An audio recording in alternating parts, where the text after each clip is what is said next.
அனைவருக்கும் வணக்கம்.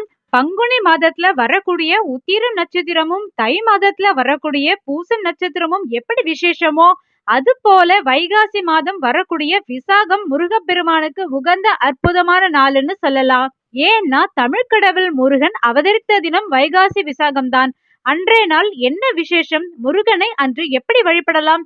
எந்த நேரத்துல வழிபடலாம்? அது மட்டும் இல்லாமல் திருமணம் தடையாகிறவங்க, குழந்தை பாக்கியம் இல்லாதவங்களும் அன்னைக்கு என்ன பண்ணலாம் அப்படின்றத இன்னைக்கு வீடியோல பார்க்கலாம். அசுரர்களை அழிப்பதற்காக சிவனின் நெற்றிக்கண்ணிலிருந்து அக்னி ரூபமாக அவதரித்தவர் முருகப்பெருமான். இந்த நிகழ்வு நடந்தது வைகாசி விசாக நாளில்தான். இந்த வருஷம் 2024 மே மாதம் 22ஆம் தேதி புதன்கிழமை வைகாசி விசாகம் கொண்டாடப்பட இருக்கு. இந்த நாள்ல 8 மணி முதலே விசாக நட்சத்திரம் ஆரம்பிக்கிறதுனால அன்றைய நாள் முழுவதும் முருகப்பெருமானை வணங்கி வழிபடுறதுக்கு உகந்ததாகவே இருக்கு. அன்னைக்கு அதிகாலையிலேயே எழுந்து வீட்டை சுத்தமாக்கி குளித்து முடித்து பூஜை அறையையும் சுத்தம் பண்ணி கோலம் போட்டு முருகனின் படம் உங்ககிட்ட இருந்துச்சு, அப்படி இல்லைன்னா விக்கிரகம் எதுனாலும் பரவாயில்ல, முருகனின் படம் இல்லைன்னா விக்கிரகம் எது உங்ககிட்ட இருக்கோ அதை வச்சு படத்துக்கு பொட்டும் வச்சு சிகப்பு நிற அரளிப்பூ அப்படி இல்லைன்னா செம்பருத்தி மாதிரியான பூக்களை வச்சு அலங்காரம் பண்ணி சர்க்கரை பொங்கல் அல்லது எலுமிச்சை சாதம் நிவேதனமா வச்சு முருகனின் பாடல்கள், அதாவது உங்களுக்கு என்ன பாடல் தெரிஞ்சாலும், ஒரு பாடல் தெரிஞ்சாலும் பரவாயில்ல, பாடி முருகனை மனதார பிரார்த்தனை செய்து தூப தீபம் காட்டி உங்களோட வேண்டுதலை வைக்கலாம். விசாகம் அப்படின்னா மலர்ச்சின்னு அர்த்தம்.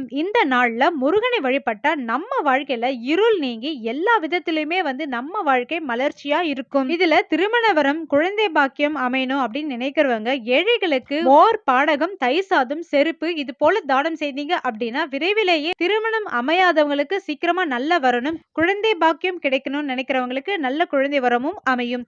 தேவதையினால ஏற்படும் துன்பங்களும் இந்த நாள்ல முருகனை நினைத்து வழிபடும் போது அது தானாகவே விலகிடும்.